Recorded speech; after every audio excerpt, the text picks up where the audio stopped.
наврӯз ки ҷашни тоҷикон аст ва таърихи беш аз 6000 сола дорад, имрӯз онро оламиён таҷлил мекунанд.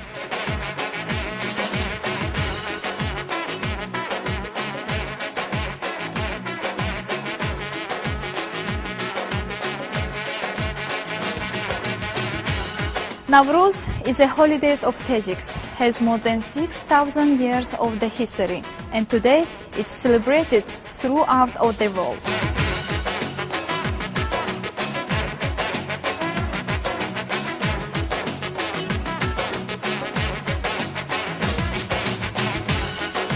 واعترفت منظمة الأمم المتحدة عيد النوروز عيدا عالميا عبر الاحترام الحضارات.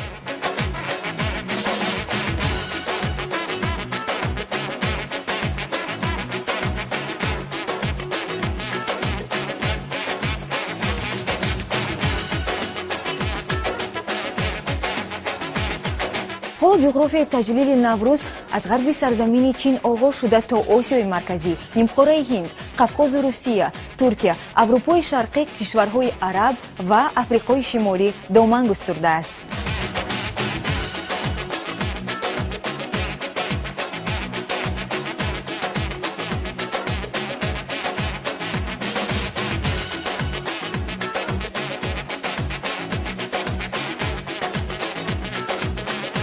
Навруз является праздником таджиков и имеет более 60-тысячелетнюю историю, и сегодня его празднуют во всем мире.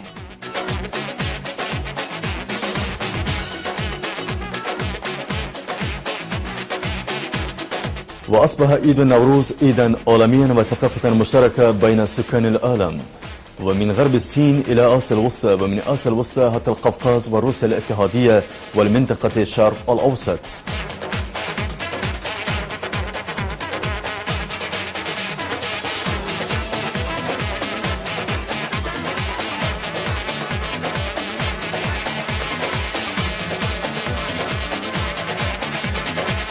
Now celebrating Nowruz, geography spread starting from to the West China to Central Asia, Turkey, Russia, Eastern Europe, the Arab countries and then North Africa.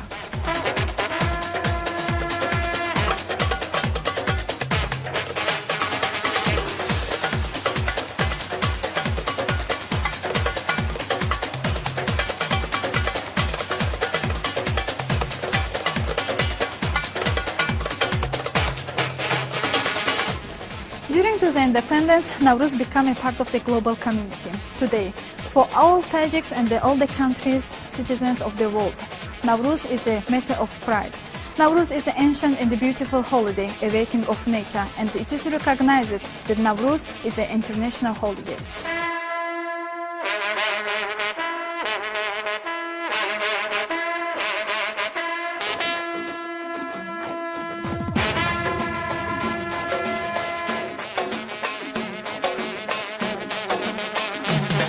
Сейчас география празднования Навруза распространилась, начиная с запада Китая до Центральной Азии, Индии, Кавказа, России, Восточной Европы, Турции, арабских стран и Северной Африки.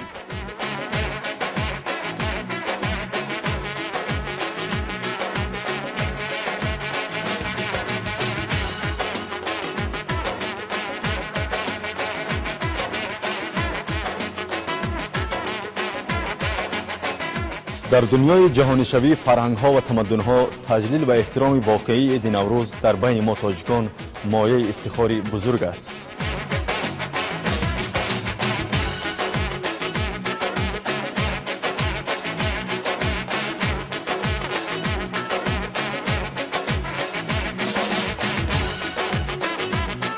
یعنی در دوران صاحب استقلالی امروز نوروز تاجیکان حالا به جزء تمدن بشری تبدیل یافته است. امروز برای ما تاجیکان و کل کشورهای اعضای تمدن نوروز باعث افتخار است که این جشن کهن و باستانی و زیبای طبیعت همچون جشن جهانی اعتراف شده است.